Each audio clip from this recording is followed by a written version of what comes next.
Welcome to Kmet Manifest's Introduction to the Neteru, Part 1. Today we will discuss the Neteru, the entities the Kmetu people acknowledged and who are often referred to as the Egyptian gods by modern Egyptology.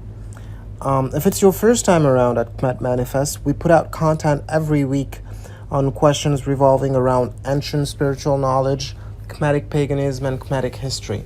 Join our community by liking, commenting, sharing, and subbing to this channel so you never miss any of our new content.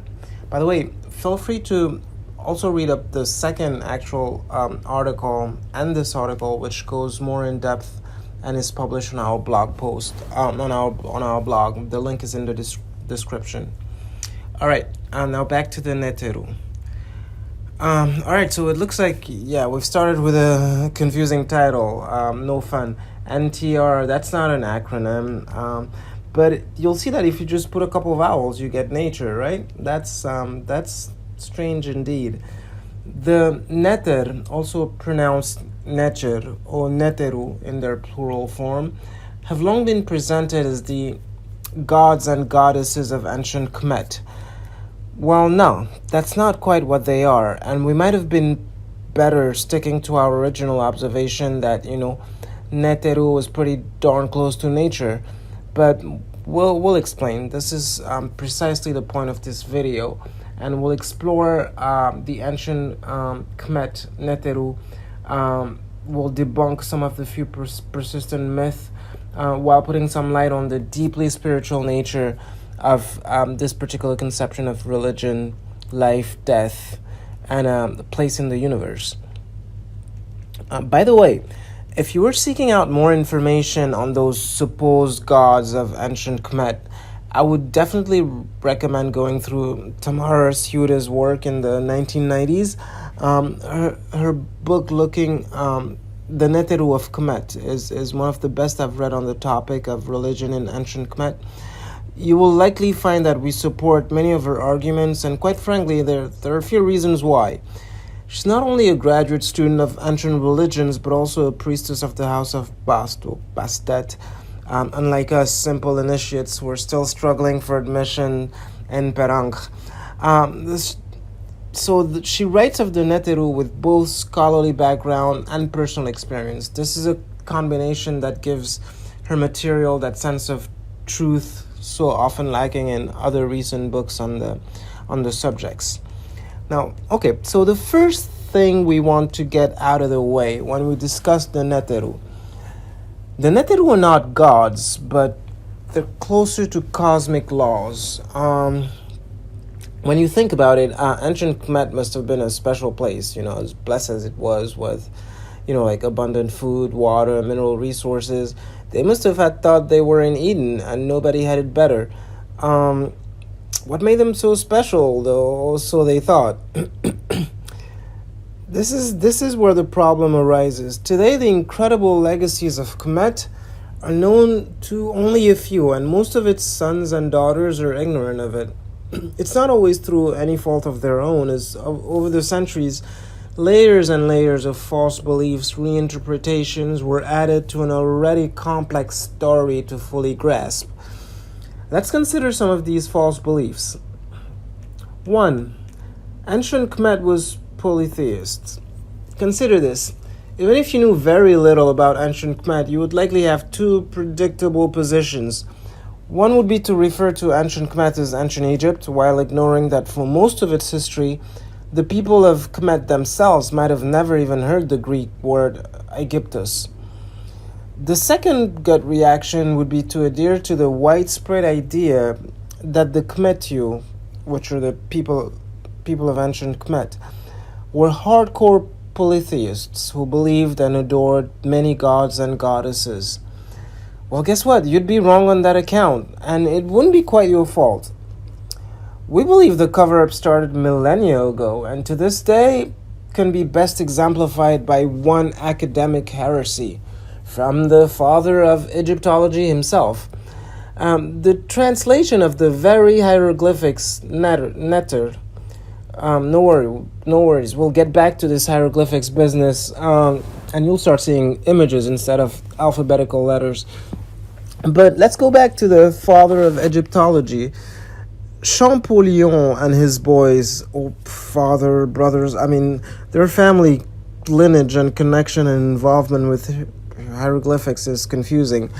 But I think this is a Champollion l'Ancien, so the older one, who concludes from the Rosetta Stone that the character Neter means God. So that's the situation, and still I can't help going back to the records reporting that Champollion actually delayed at least a couple of years before providing his final translation, possibly because he thought he hadn't quite cracked it. But I digress. Essentially, the world starts to consider Neter as meaning God, and the ancient Kemetic having a boatload of them while spending every waking hour adoring these gods and goddesses. And this is wrong. The ancient Kemetic people never had multiple gods, let alone worship them. What they did know quite a bit about, though, was cosmic law and order, which is closer to the meaning of the word Neter. Remember how we noted it was funny that Neteru sounded so much like nature? Well, that's because that's what they are. Understanding the Kmetu Neteru boils down essentially to understanding nature. While the majesty and power of nature was gradually being forgotten, and we've reached new depths in our times, the Kmetu people believed in nature, period. Okay, not period. For them, the Neteru were nothing less than the divine processes by which nature comes to being. And in their views, everything was not man-made. Everything that was not man-made had to be created by an intricate series of cosmic laws. Enter the Neteru, aka nature.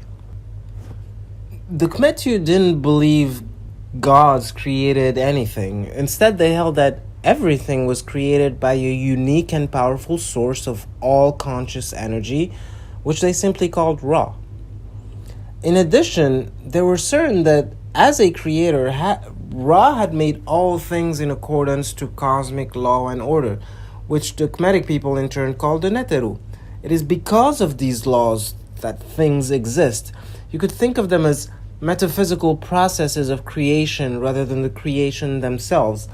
Like many religions, the clergy was important, and it is the priests that attempted to make these Neteru comprehensible to the common people. It was much easier to personify all these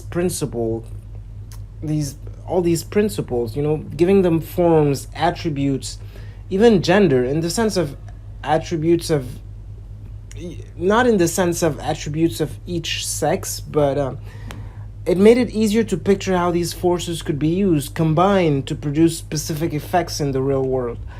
I suspect you're starting to understand why we're so interested in subjects like the law of attraction or manifestation, being all Kemetic and all. It is precisely because of the very abstract nature of the Neteru that the priests came up with a visual language to depict the interactions between all these entities. Now you might remember our early left turn at hieroglyphics. The Greek term is meant to translate into sacred writings. That's what hieroglyphics means. They were sacred, all right. But again, as they had never heard the word Egyptus, the Kmetu certainly had never heard their pictograms depicted as hieroglyphics, as they themselves referred to it as Medu Necher, or divine speech, or literally words of God. The writing itself is sacred and considered the words of the Neteru. Some have chosen the translation words of nature, and we still couldn't come up with a fight over it, and we still left wiser.